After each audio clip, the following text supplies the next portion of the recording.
Trip ang puta. Ay, sorry. At isang gabi lang siya paduga sa tabi, kaya ay nangangabi at hindi mapakali. Siya ay lumabas at hinatang na yung baril niya. At nung nakita siya tao, may ganapag ng Ang kulit ng baril ng puta.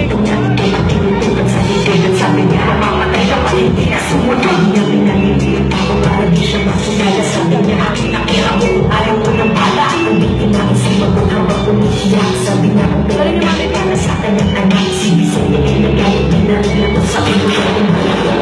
Ang tao at tumilo ang kanyang buka kahit na kanyang biktima ay tumapikinapinit at ipagkalapin na. Di siya makapangalan at ina ang pinatay. Kapalit ng droga niya ay buhay ng kanya.